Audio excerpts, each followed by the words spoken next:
मला अतिशय आनंद होतोय की आज आपला सर्वांसमोर मी जी जागृती आहे, जागृतीचे वेगवेगळ्या ज्या पातळ्या आहेत त्यावर मी एक दृष्टिक्षेप टाकण्याचा आज प्रयत्न करणार आहे.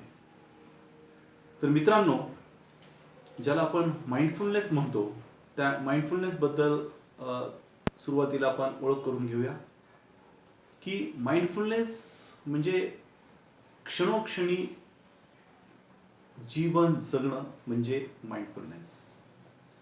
आणि ही एक अत्यंत महत्त्वाची अशी बाब आहे आपल्या जीवनामधली. कारण ज्यावेळेस आपण खऱ्या अर्थाने प्रत्येक क्षण हा आपण जगत असतो, आनंदाने जगत असतो, प्रेमपूर्वक जगत असतो, तर त्यावेळेस आपण खऱ्या अर्थाने ह्या विश्वामध्ये जी ऊर्जा आहे, जी शक्ती आहे, त्याचा आपण पूर्णपणे स्वाद घेत असतो. आणि हीच महत्त्वपूर्ण गोष्ट आहे की प्रत्येक क्षण हा आपण आनंदपूर्वक प्रेमपूर्वक जगायला शिकणं. तर सर्वप्रथम आहे की माइंडफुलनेस ही एक जीवन जगण्याची कला आहे. पुन्हा एकदा रिपीट करतो, जागृती किंवा माइंडफुलनेस आहे ही जीवन जगण्याची एक कला आहे. आणि यासाठी आपल्याला ही कला जोपासण्यासाठी आपल्याला प्रयत्न करावे लागतात, त्याची वृद्धी करण्यासाठी आपल्याला प्रयत्न करावे लागतात. जसं की आपण पाहतो की आपल्या दैनंदिन जीवनामध्ये आपलं मन किंवा आपण स्वतः विखुरलेलो असतो, डिस्ट्रॅक्टेड स्वरूपाचे असतो. आपल्याला एकरूप होणं प्रत्येक क्षणी अवघड होऊन बसलेलं असतं. असं का होतं? कारण आपले जे स्व आहेत तेच मुळात विखुरलेले असतात. वेगवेगळ्या भागांमध्ये आपली जी ऊर्जा आहे, जी शक्ती आहे, ती विखुरली गेलेली असते. आणि ह्याच्यामुळे काय होतं, जी आपल्याला प्रेरणा हवी असते, जी आपल्याला उत्साह हवा असतो आपल्या जीवन जगण्यामध्ये, तो नेमका मिळत नाही. आणि हे करण्यासाठी सर्वप्रथम महत्त्वाची गोष्ट आहे की आपणाला जीवन जगण्यासाठी प्रेरणा किंवा उत्साह असणं खूप महत्त्वपूर्ण गोष्ट आहे. आणि हे करत असताना आपण ज्या वेळेस अवेअरनेस किंवा जागृती म्हणूया किंवा माइंडफुलनेस म्हणूया, ही ज्यावेळेस आपण जागृती खऱ्या अर्थाने आपण चॉईस करतो, आपण स्वीकारतो, त्यावेळेस खऱ्या अर्थाने आपण जिंकलेलो असतो आपण स्वतःला. आणि हीच एक पहिली पायरी आहे माइंडफुलनेसची, किंवा ज्याला आपण जागृती म्हणतो त्याची. ह्याच्यामध्ये काय होतं की आपण आपले ज्या दैनंदिन ज्या आपल्या सवयी असतात त्याच्यावर आपण विजय मिळवायला शिकतो. परंतु दैनंदिन जीवनामध्ये वेगवेगळ्या सवयी ज्या असतात त्या कशा स्वरूपाच्या असतात? तर आपल्याला माहिती की ज्या सवयी आहेत त्या आपल्याला उपयोगी नसतात, अशा आपण सवयी बाळगलेल्या असतात. कोणत्याही सवयी असतील कदाचित की जसं माझं उदाहरण घ्यायचं झालं तर मला काही वर्षांपूर्वी अशी सवय होती की खूप चहा प्यायचं. अगदी म्हणजे माझ्या दिवसाला 22-25 ग्लास ते असतात ते मी चहा प्यायचो. पण ती खऱ्या अर्थाने कुठंच मला तो उपयोगी अशी पडत नव्हती. त्याच्यानंतर मी 10 एक वर्ष माझ्या माहितीप्रमाणे मी तो पूर्णपणे चहा सोडून दिला. तर ही एक खूप महत्त्वपूर्ण गोष्ट आहे की अशा ज्या सवयी असतात, ज्या घातक असतात किंवा ज्या आपल्या शरीराला किंवा आपल्या विकासासाठी ज्या सवयी चांगल्या नसतात, त्या आपण सोडून दिल्या पाहिजेत. आणि म्हणून आपण चूज केलं पाहिजे. आपण एक प्रकारे आपण त्याच्यावर अभिप्राय दिला पाहिजे की नाही, ही गोष्ट मला नको आहे आणि मी ती करणार नाही. म्हणून आपल्या सवयींमध्ये बदल घडवून आणणं ही एक महत्त्वपूर्ण गोष्ट होते ज्यावेळेस आपण माइंडफुली आपलं जीवन जगण्याचा प्रयत्न करत असतो. आणि ह्यामध्ये एक अत्यंत महत्त्वाची दुसरी एक गोष्ट आहे की ही एक सवयी ही आपल्याला आत्मसात करत असताना आपल्याला जाणीवपूर्वक प्रयत्न करावे लागतात एखादी चांगली सवय निर्माण करण्यासाठी. आणि मग काय होतं की ह्या ज्यावेळेस सवयी आपण रिपीटेडली वारंवार ज्यावेळेस आपण चांगल्या सवयी अंगी बांधण्याचा आपण प्रयत्न करत असतो, त्यावेळेस खऱ्या अर्थाने आपल्यामध्ये बदल घडू शकतो. आणि हे करत असताना जसं आपण एक उदाहरण पाहूया की एखादी कोणती कला जोपासायची असेल किंवा एखादी गोष्ट सपोज आपण बॅडमिंटन समजा खेळ आहे, तर बॅडमिंटन खेळण्यासाठी आपल्याला वारंवार याच्यामध्ये जावं लागतं, फील्डमध्ये जावं लागतं, त्या मैदानामध्ये जावं लागतं आणि बॅडमिंटनचा आपल्याला सराव करावा लागतो. ज्यावेळेस आपण वारंवार सराव करतो त्यावेळेस तो जो चेंडू आहे तो कसा मारायचा, त्याचे जे हे आहे रॅकेट आहे ते कसं धरायचं, ह्या ज्या गोष्टी आहेत ह्या ज्यावेळेस आपण वारंवार आपण करतो त्यावेळेस त्याच्यामध्ये आपल्याला नैपुण्य प्राप्त होतं, कुशलता प्राप्त होते. आणि ही गोष्ट अत्यंत महत्त्वाची आहे की आपण हे करत असताना आपल्याला सर्वप्रथम आपल्याला कुशलता अभिप्रेत आहे. आणि ज्यावेळेस आपण हे वारंवार ह्या गोष्टी चांगल्या ज्या सवयी आहेत ज्यावेळेस आपण वारंवारपणे आपण आत्मसात करतो त्यावेळेस आपल्याला नैपुण्य निर्माण होऊ शकतं. ह्याच्यामध्ये आपण एक महत्त्वपूर्ण अंग पाहणार आहोत की सर्वाचा ह्याच्यामध्ये जो आरंभ बिंदू आहे त्याला आपण जागृती असं म्हणतो. माइंडफुलनेसची सर्वात पहिली पायरी आहे जागृती. आणि ही जागृती निर्माण करण्यासाठी आपल्याला आपल्या सगळ्या ज्या सवयी आहेत, आपल्या हालचाली आहेत, आपल्या संवेदना आहेत, आपल्या शारीरिक संवेदना आहेत, तर त्याकडे आपल्याला लक्ष देणं गरजेचं असतं. मग आपल्याला माहिती आहे की आपल्याला पंचेंद्रिय आहेत, त्या माध्यमातून आपण आपलं शरीर कार्य करत असतं. जसं आपण उदाहरणार्थ जर पाहिलं की आपल्याला टेस्ट बर्ड आहेत, आपण चव घेऊ शकतो, किंवा आपल्याला स्किन आहे, त्वचा आहे, त्यामुळे आपल्याला स्पर्श होत असतो. अशा प्रकारे आपल्या पाचही जी इंद्रिय आहेत, कान, नाक, त्वचा, जिव्हा, दृष्टी आणि मन, हे जे आपले पंचेंद्रिय आहेत, ह्या पंचेंद्रियाद्वारे आपल्याला जी जागृती आहे ती अधिक सक्षम बनवायची असते. आणि हा आपण जाणीवपूर्वक जागृतीने आपण प्रयत्न करत असतो. मग ह्याच्यामध्ये आणखी एक महत्त्वाची गोष्ट होते की हे करत असताना आपण आपली जी संवेदना आहे ती संवेदना आपल्या शरीराप्रती, आपल्या मनाप्रती आपण घेऊन जात असतो. आणि मग यावेळेस नेमकं काय होते आपण ते पाहण्याचा आपण प्रयत्न करतोय. काय होतं नेमकं की आपल्याला आनंददायी आपली भावना आहे का दुःखमय आहे, किंवा ज्याला आपण पेन म्हणतो, एखादी गोष्टी आपल्याला लागलेली आहे किंवा जिथं इजा झालेली आहे, जे ज्याला आपण म्हणतो तीक्ष्णपणे दुखणं, असे काय दुःख आपल्या शरीरामध्ये काय आहेत का की जेणेकरून आपणाला त्याची आपल्याला सतत जाणीव होते. आणि ही जर होत असेल तर आपणाला संवेदना ज्या आहे त्या विशिष्ट जे दुखरा भाग आहे तिथपर्यंत नेणं आवश्यक असतं. पण आपण असं करतो का? त्या व्यवहारामध्ये असं आपण करत नाही. आणि ही पण एक महत्त्वपूर्ण गोष्ट आहे की आपल्याला याकडे देखील आपण लक्ष दिलं पाहिजे. मग आपण आपल्या जे विचार आहेत तर विचारांकडे आपण लक्ष देतो का? किती विचार आपण करतो? असं शास्त्रज्ञांचं असं निरीक्षण आहे. त्यांनी त्यांनी अभ्यास केला आणि अभ्यासापश्चात त्यांनी एक रिसर्च केला. आणि रिसर्चमध्ये असं लक्षात आलं की एक व्यक्ती दिवसभरामध्ये सर्वसाधारण 60,000 इतका विचार करू शकतात. विचार करा, 60,000 म्हणजे किती झाल्या? आणि हे आपल्या एवढीशा मेंदूमध्ये ह्या संपूर्ण गोष्टी सतत प्रवाहित होत असतात. मग त्यामध्ये किती आपण जे उपयोगी असे विचार असतात आणि किती गोष्टी अशा असतात किंवा विचार असे असतात की जे आपल्याला कुठेही कसल्याही गोष्टीचा उपयोग होत नाही, असे आपले विचारचक्र चालू असतं. आणि ह्यापैकी किती विचारांवर आपली जागृती असते? आपल्याला जर विचारलं आता की किती विचार तुम्ही आता कोणता विचार करताय, किती जागृती आहे तुमच्या विचारावर, तर तो आपल्याला काही विचार देखील आपल्याला लिहिता येणार नाही किंवा सांगता येणार नाही. हे का होतं? कारण आपण त्याबद्दल जागरूक नसतो. आणि हीच गोष्ट मला इथं सांगायची की विचारांची आपल्याला जागृती ठेवणं गरजेचं असतं.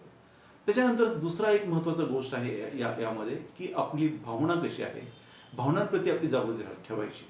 मग भावना कशा असतात आपल्या? आनंदीदायी असतात का दुःखमय असतात? प्रेरणादायी असतात की अतिशय ज्याला आपण म्हणूया की खदखदणारे असतात? राग युक्त असतात की अगदी शांत असतात?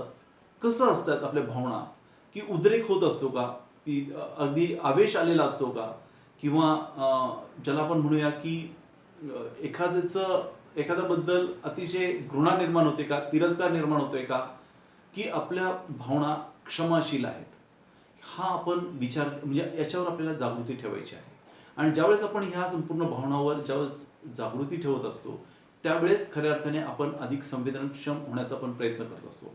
आणि माइंडफुलनेसमध्ये किंवा ह्या जागृतीमध्ये हीच गोष्ट महत्त्वपूर्ण आहे की संवेदनक्षमता आणि आपण ज्या गोष्टी करतो, ज्या हालचाली आपल्या दैनंदिन जीवनामध्ये होतात त्याच्यावर आपण संवेदनक्षम असलं पाहिजे, त्याच्याप्रती आपण संवेदनक्षम असलं पाहिजे, त्याच्याप्रती आपण जागृत असलं पाहिजे. आणि हीच जागरूकता आपणाला माइंडफुलनेसमध्ये आपल्याला घेऊन जात असते. किती सहज आणि सोपी गोष्ट आहे. म्हणूनसाठी मी अगोदर सांगितलेलं आहे की ही एक जगण्याची कला आहे. माइंडफुलनेस ही दुसरं तिसरं काही नसून एक जगण्याची कला आहे. आणि ही सुरुवातीची पहिला आरंभबिंदू आहे ही जागृती. आणि ही जागृतीचे आपण जे घटक आहेत वेगवेगळे ते आपण पाहण्याचा आपण प्रयत्न करतोय. मग आपण एक ही जी आपण ज्या दोन प्रकारची जागृती बघितल्या, त्याच्यानंतर आपण आपल्या सभोवतालच्या जी जागृती आहे त्याबद्दल आपण जागृत ठेवली पाहिजे, आपण जाणीव ठेवली पाहिजे किंवा त्याबद्दल आपण संवेदनाक्षम असलं पाहिजे. मग सपोज आपल्या आजूबाजूला जे लोक राहतात त्यांच्याबद्दल आपण जागृत ठेवली पाहिजे. त्याच्यानंतर आपला जो समाज आहे त्याच्याबद्दल आपण जागृत ठेवली पाहिजे. किंवा आजूबाजूला काही वस्तू असतील, जसं आपल्या घरामध्ये वेगवेगळ्या वस्तू असतील, कदाचित माझ्यासमोर इथं लाईट आहे किंवा काही समोर माझे मित्रमंडळी बसलेले आहे किंवा बाजूला इथे कबर्ड आहे, ज्या काही गोष्टी आहेत, पुस्तकं आहेत, तर याबद्दलची मी जागृती ठेवणं गरजेचं आहे, जाणीव ठेवण्याची गरजेची आहे, बाब आहे.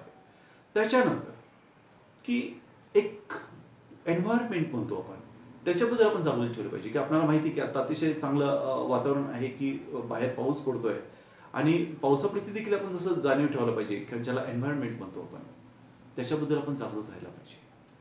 त्याच्यानंतर जगाबद्दल जे प्राणी मात्र आहेत त्याच्याबद्दल आपण जागृती ठेवली पाहिजे की जगामध्ये हे देखील वास्तव्य हे लोक करत असतात किंवा विश्वाबद्दलच आपण जागृती ठेवली पाहिजे की ज्याच्यामध्ये हे जे पूर्णपणे आकाश आहे, आकाशामध्ये आपण पाहतो विविध ग्रह आहेत, त्याच्याबद्दल आपण जाणीव ठेवली पाहिजे, जागृती ठेवली पाहिजे.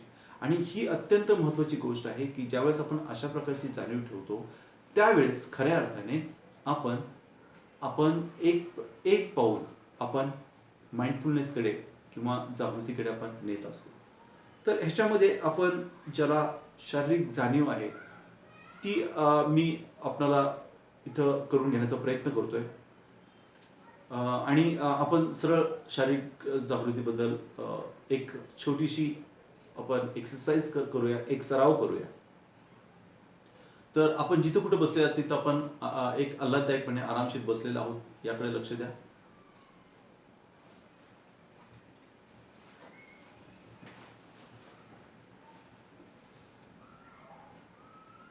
आपण अगदी आरामदायी आल्हाददायी अवस्थेमध्ये बसलेलो आहोत आणि आपलं संपूर्ण शरीराचा जो भार आहे तो जमिनीकडे चाललेला आहे, याकडे लक्ष द्या.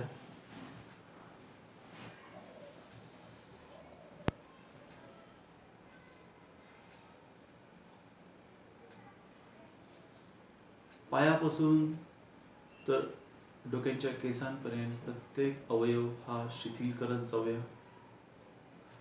त्यावर कसल्याही प्रकारचा तणाव असणार नाही याकडे लक्ष देऊया.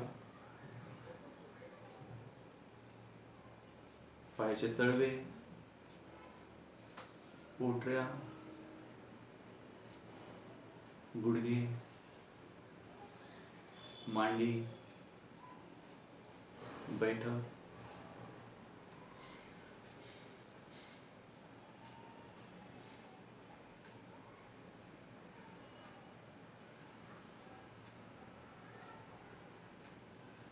ओटीपोट, पोट, पाठीचा कणा, पूर्ण पाठ, छाती,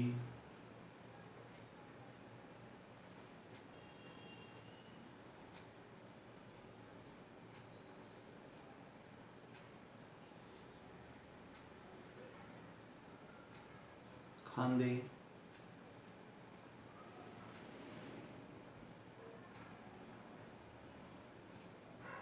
हात, तळहात, हातांची बोटे,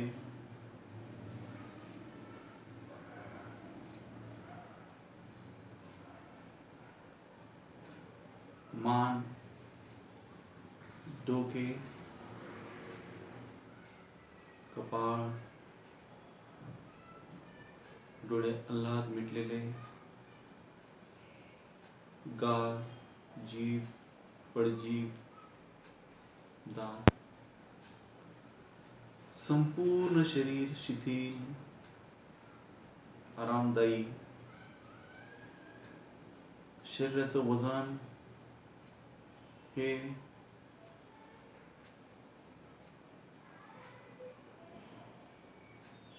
जमिनीच्या बाजूला झुकलेलं आहे. श्वास आतमध्ये येतो आहे, श्वास पूर्णपणे बाहेर जात आहे.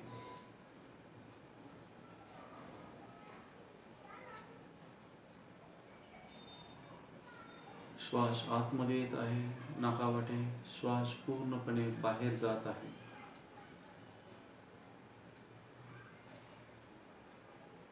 अतिशय आल्हाददायक आपले शरीर आहे.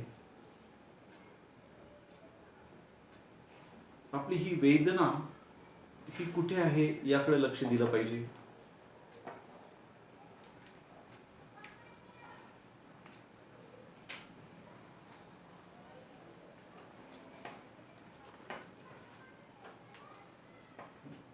जर एखादा भाग आपल्या शरीराचा जर दुखत असेल तर त्याकडे आपण जागृती देण्याचा प्रयत्न करूया.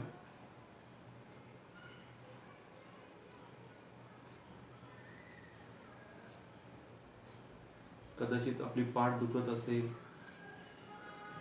किंवा मान दुखत असेल, सहजपणे या भागाकडं आपण आपली संवेदना आहे त्या भागाकडे आपण नेण्याचा प्रयत्न करूया.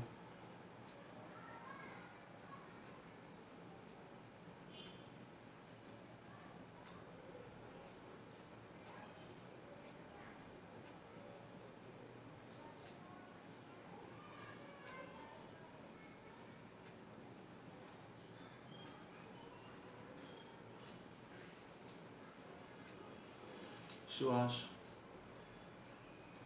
नेहमीप्रमाणे आतमध्ये येतोय नाकावाटे आणि श्वास बाहेर येतोय, पूर्णपणे बाहेर येतोय आणि संपूर्ण शरीर हे शिथिल आहे,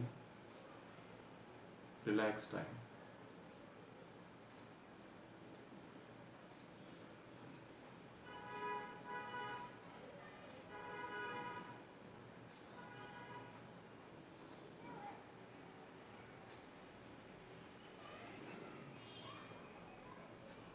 हे जे रिलॅक्सेशन आहे, ह्या शरीराबद्दलची जागृती आहे, ही अत्यंत महत्त्वपूर्ण आहे.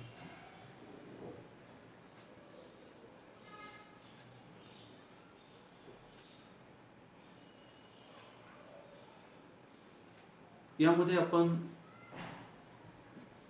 जो शरीराचा दुखरा भाग आहे याकडे आपण लक्ष द्यायचं आहे.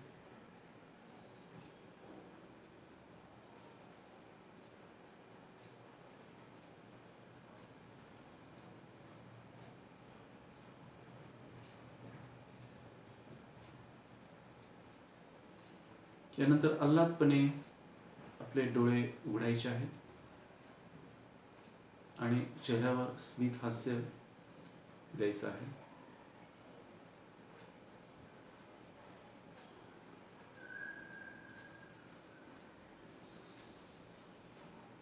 ही आपण जी संवेदना आहे, ही संवेदना आपल्या शरीराप्रती आपण जी निर्माण करतो, ही आपण नियमितपणे ज्यावेळेस आपण करतो त्यावेळेस आपल्या लक्षात येतं की आपण आपल्या शरीराबद्दल आपण जागृत होत चाललेलो आहोत.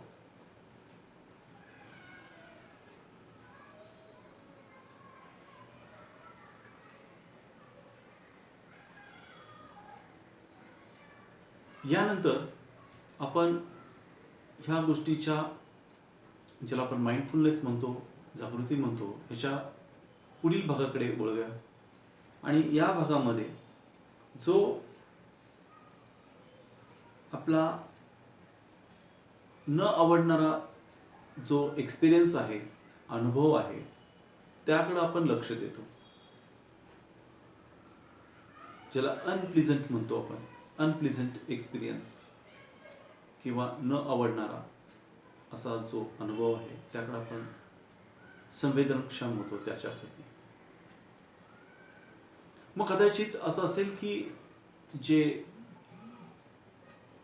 पेशंट असतील त्यांना एखाद्या भागामध्ये पेन होत असेल किंवा इजा झालेली असेल किंवा दुखरा भाग असेल शरीराचा, आणि तिकडं ज्यावेळेस असा प्रकार होतो, ज्यावेळेस इजा होते, पेन होते, त्यावेळेस आपल्याला सर्वसाधारण आपली प्रतिक्रिया काय असते?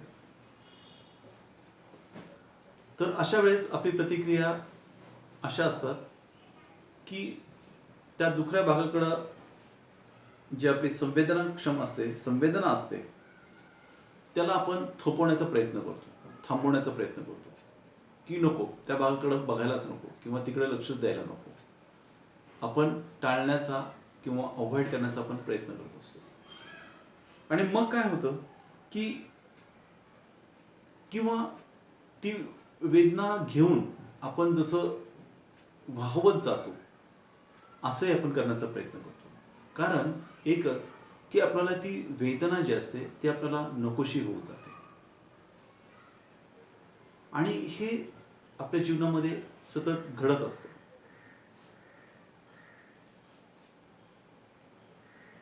त्याच्यामुळं काय होतं की ह्या दोन्ही गोष्टींमुळं आपली जी वेदना आहे, जो दुखरा भाग आहे, त्याकडं आपण पाहत नाही किंवा आपण त्याकडे डोळेझाक करतो किंवा आपण त्याला अवॉइडच म्हणतो किंवा त्याला आपण टाळण्याचा प्रयत्न करतो, ते टाळतो आपण. ह्याच्यामुळे काय होतं की आपण ह्या वेदनेप्रती आपण जागृत असत नाही. पण मग ह्याच्याबद्दल काय करतो आपण? ज्यावेळेस आपण जाणीव निर्माण करतो, आपण पाहिलं की आरंभबिंदू हा जाणीव आहे, जागृती आहे. ज्यावेळेस आपण जागृती निर्माण करतो, जाणीव निर्माण करतो, त्याच्यामध्ये काय होतं की एक महत्वाचा एक संवेदना आहे, संवेदनाक्षम आपण बनण्याचा प्रयत्न करतो त्या दुखऱ्या भागाबद्दल, त्या दुखऱ्या गोष्टीबद्दल, किंवा जिथं पेन असते, जिथे वेदना असतात, त्याबद्दल आपण जाणीव निर्माण करतो, संवेदनक्षम आपण होऊन जातो. आणि सर्वात महत्त्वाची गोष्ट आहे की हे करत असताना आपण त्याच्याबद्दल जागृती निर्माण करतो. ज्यावेळेस आपण जागृती निर्माण करतो तर ही जी वेदना आहे त्याचा जो कल आहे, त्याची जी प्रवृत्ती आहे, आपली जी त्या वेदनेबद्दलची जी प्रवृत्ती आहे ती काय होते की आपण ज्याला थोपवण्याचा प्रयत्न करतो, ते थांबवण्याचा जे प्रयत्न करत होतो, त्याच्या जागी आपण काय करतो की आपण अधिक जागृत होतो. जागृत असल्यामुळं आपण काय करतो की तिथे आपण जो आपला श्वासोच्छ्वास आहे, श्वासोच्छ्वासाचा आपण तिथे उपयोग करत असतो. आणि आपली या श्वासोच्छ्वासाच्या माध्यमातून आपण अधिक स्वतःबद्दल किंवा त्या वेदनेबद्दल, आपल्या शरीराच्या ज्या वेदना आहेत त्याबद्दल आपण जागृती निर्माण केलेली असते. मग आपण असंही करू शकतो की ज्यावेळेस आपण श्वास आतमध्ये घेतो त्यावेळेस आपण त्या विशिष्ट वेदनेबद्दल, त्या दुखऱ्या भागाबद्दल आपण जागृती निर्माण करतो. आणि ज्यावेळेस आपण उच्छ्वास करतो किंवा श्वास ज्यावेळेस आपण बाहेर सोडतो नाकावाटे, त्यावेळेस आपण लेट गो, म्हणजे हे संपूर्ण आपण सोडून देतोय, किंवा ज्याकडे आपण त्याचा आपण पूर्णपणे आपण त्याला आपण क्षमाशील एक जो भाव आहे तो निर्माण करतो की पूर्णपणे हे मी सोडून दिलेली वेदना. म्हणजे आपण त्या वेदनेबद्दल आपण जागृती ठेवण्याचा पूर्णपणे प्रयत्न करत असतो. मग ह्याच्यामध्ये काय करत असतो की ह्याच्यामध्ये आपण अशी शिकवण आपण घेत असतो की आपण अधिक प्रेममय झालं पाहिजे किंवा दयावान झालं पाहिजे त्या वेदनेबद्दल. आणि त्याचबरोबर आपण कोणत्याही प्रकारचा पूर्वग्रह त्या जो दुखरा भाग आहे किंवा जी वेदना आहे त्याबद्दल, दुखऱ्या भागाबद्दल आपण असणार नाही कोणताही पूर्वग्रह. आणि त्याचबरोबर आपण हा जो पूर्ण हा अनुभव आहे हा पूर्णपणे आपण आत्मसात करण्याचा किंवा तो घेऊन आपण जगण्याचा आपण प्रयत्न करत असतो.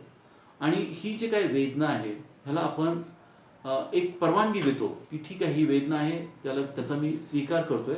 आणि हे जी संवेदना आहे त्याबद्दल आपण जो आत्ताचा क्षण आहे तो आपण त्या क्षणावर आपण आपली जागृती आहे ती जागृती नेण्याचा आपण प्रयत्न करतोय. म्हणजेच याचा अर्थ दुसऱ्या शब्दामध्ये की आपण अधिक केअरिंग आहोत, त्याबद्दल आपण अधिक काळजी घेत असतो त्या विशिष्ट दुखऱ्या भागाबद्दल. आणि अशा प्रकारे ही जी जागृती आहे त्या दुखऱ्या भागाबद्दल किंवा ज्याला पेन म्हणतो आपण त्याबद्दल आपण नेण्याचा आपण प्रयत्न करत असतो. मग ही जी पेन आहे ह्या पेनचा आपले जे विचार आहेत त्या विचारावर देखील परिणाम होत असतो. तो आपण असाही होऊ शकतं की काल काय झालं होतं किंवा भूतकाळामध्ये काय घडलेलं होतं त्याची आपण कल्पना करायला सुरुवात करतो की जे वेदना घेऊन किंवा आपण पुढं फ्युचरमध्ये किंवा पुढील आयुष्यामध्ये काय होऊ शकतं त्या पेनबद्दल अशा देखील आपण कल्पना करायला सुरुवात करतो. त्यामुळं जी वेदना आहे त्या वेदनापेक्षा आपण त्याचं खूप मोठं रौद्र रूप आपण त्याची आपण काय म्हणूया त्याला की विचार करायला लागतो आपण अशा स्वरूपाचं की जे नसताना देखील आपण अशा प्रकारे आपण एक जग निर्माण करतो त्या विशिष्ट वेदनेप्रती. आणि ही जी वेदना आहे ही अधिक आपल्याला मोठी आहे असं भासवण्याचा आपण प्रयत्न करत असतो. परंतु इथं आपल्याला सगळ्यात महत्त्वाची गोष्ट आहे की जो ॲक्च्युअल किंवा जे जसं आहे तसा जो अनुभव आहे तो घेणं ही अत्यंत महत्त्वाची गोष्ट आहे. त्याच्याबद्दल आपण जिज्ञासा निर्माण केली पाहिजे की काय आहे ती वेदना. आणि ही आपण जेव्हा जिज्ञासा निर्माण करतो ही गोष्ट वाईट नाही आहे, ती ही अतिशय चांगली गोष्ट असते. किंवा ज्याला आपण हे घाबरून जाणं किंवा त्याच्यामुळे भीती निर्माण करणं ही जी भीती असते ह्या भीतीमुळेच ही वेदना अधिक मोठी होण्याचा ही जी कल्पना आहे आपण कल्पना करतो ही भीती निर्माण होते. भीतीतून कल्पना निर्माण होते की ह्याचा पुढच्या लाईफवर किंवा आपण पुढे काय होईल ह्या वेदनेमुळं असं आपल्याला काही कारण नसताना देखील आपण अशा भीती निर्माण होत आहेत. आणि असे वेगवेगळे आपल्या ज्या आयडियाज आहेत त्याप्रती कल्पना आहे कल्पनेच्या जगामध्ये आपण हा बाऊ करत असतो. त्यामुळं आहे त्याच्यापेक्षा आपण जास्तच ती जी पेन आहे किंवा जो दुखरा भाग आहे तो अधिक तीव्र करण्याचा आपण प्रयत्न करत असतो. आणि म्हणूनसाठी हे करत असताना ज्यावेळेस आपण जागृतीने जीवन जगण्याचा प्रयत्न करतो त्यावेळेस मध्ये काय होते की फ्लुइडिटी येते, त्याच्यामध्ये एक परिपक्वता निर्माण येते.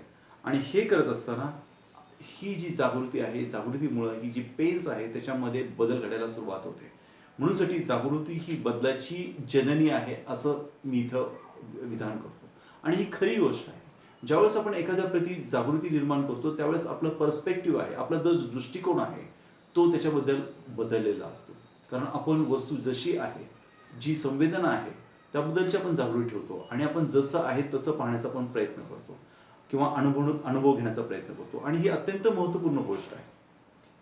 त्यामुळं ज्यावेळेस आपण जी कोणती गोष्ट आहे ती आपण ज्यावेळेस सहन करतो किंवा आपण आत्मसात करतो त्यावेळेस काय होतं ही एखादी पेन आहे किंवा वेदना आहे संवेदना आहे त्यावेळेस आपण त्याबद्दल ज्यावेळेस जागरूक होतो त्यावेळेस आपण अधिक ज्याला म्हणतो आपण ऑथेंटिसिटी किंवा आपण हक्काने आपण त्या गोष्टीकडे पाहू शकतो किंवा आपण ज्याला आपण शाश्वत म्हणतो सस्टेनेबल म्हणतो अशा स्वरूपाचे आपण पूर्णपणे आपण जीवन जगण्याचा आपण प्रयत्न करत असतो.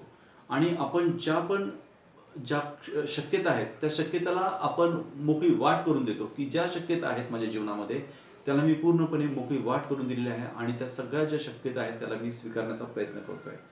आणि ही एक फक्त मला वाटते म्हणूनसाठी मी करत नाहीये परंतु खऱ्या अर्थाने आपण चालना देतो की जी पण शक्यता आहे माझ्या जीवनामध्ये त्या संपूर्ण शक्यताला मी आता मोकळी करून दिलेली वाट ही अत्यंत महत्त्वाची गोष्ट आहे ज्यावेळेस आपण आपली जागृती निर्माण करण्याचा प्रयत्न करतो. आणि मग आपण आणखी एक पुढच्या ॲस्पेक्टकडे येतोय की जी प्लेझंट आता आपण हे नकारात्मक किंवा ज्याला आपण ज्या न आवडणाऱ्या गोष्टींप्रती आपण जाणीव ठेवली होती आता आपण आवडणारी जी गोष्ट आहे त्याप्रती आपण जागृती निर्माण करण्याचा प्रयत्न करतो. आणि मग ह्याच्यामध्ये काय करतो आपल्याला आश्चर्य वाटतं की अरे हे असं पण होऊ शकतं ह्या गोष्टी मला आवडतात पण आपण कधी त्याबद्दल आपण जागृती निर्माण केली नाही किंवा आपण त्याच्याबद्दल संवेदनक्षम राहिलो नाही.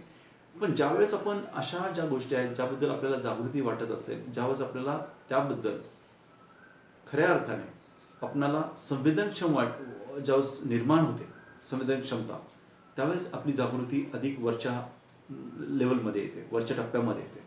आणि इथं काय होतं की आपण हा जो चांगला असलेला जो अनुभव आहे अनुभूती आहे त्याकडं आपण जागृत होण्याचा प्रयत्न करतो त्याबद्दल आपण जागृती निर्माण करण्याचा प्रयत्न करतो. एक सिस्टमॅटिक हा प्रयोग आहे ते आपण निर्माण करण्याचा प्रयत्न करतो. आणि ह्याच्यामध्ये काय होतं की कदाचित असं असेल की सूर्य आहे, सूर्यकिरण आपल्या शरीरावर पडतंय आणि मग आल्हाददायक सूर्याची समजा सकाळी सकाळीची किरणं असतात, सकाळी 8च्या आसपासची, की सूर्योदय झालेला आहे आणि त्याचे जे किरणं आहेत ते आपल्या शरीरावर येत आहेत आणि थोडंसं आपल्याला उष्ण असं वाटायला लागतं आणि आल्हाददायक तो क्षण आहे, तो आपण स्वीकारण्याचा किंवा ग्रहण करण्याचा आपण प्रयत्न करत असतो. ही जसं आपण उन्हाने आपण एक प्रकारची अंघोळ करतो आहे आणि आपलं संपूर्ण शरीर पुलकित होत आहे, आपण आनंदमय होत असतो. तर ही एक विशिष्ट जी संवेदना आहे ना, त्याकडे देखील आपण लक्ष दिलं पाहिजे, की याच्यामुळे देखील मी आनंदित होतोय. मला ज्या चांगल्या गोष्टी वाटतात त्या देखील मी तिकडे देखील आपण ओपन झालं पाहिजे किंवा आपण त्याचा आपण खऱ्या अर्थाने मन मोठं करून आपण ते स्वीकार केलं पाहिजे. आणि ज्यावेळेस आपण ह्याच्या पेन आहेत ते आपल्याला लक्षात येऊ लागतं, की हे चेंज व्हायला लागलं असतं. त्याच्यामध्ये परिवर्तन होऊ लागतं. त्याच्यामध्ये बदल होऊ लागतो.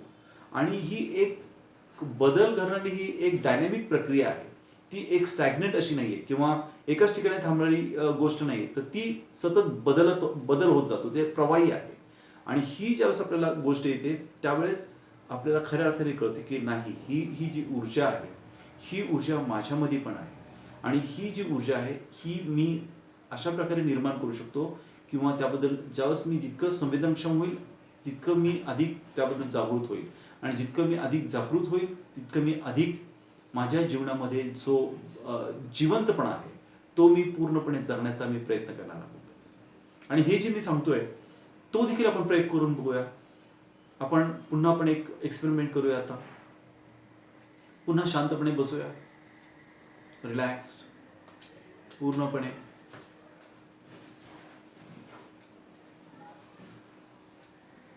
आपण ज्या पोझिशनमध्ये आहात, सोफ्यावर बसलेले आहात अशा प्रकारे बसू शकता किंवा भारतीय बैठक घेऊन देखील आपण बसू शकता. पायाचे तळवे,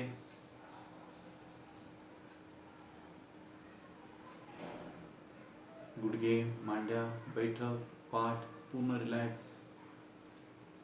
ओटीपोट, पोट, छाती, आपल्या बाहू, खांदे, हात, तळहात शिथिल रिलॅक्स. मान, डोकं, चेहरा, कपाळ पूर्ण शिथिल रिलॅक्स. जीभ, पडजीभ, दात पूर्णपणे रिलॅक्स शिथिल.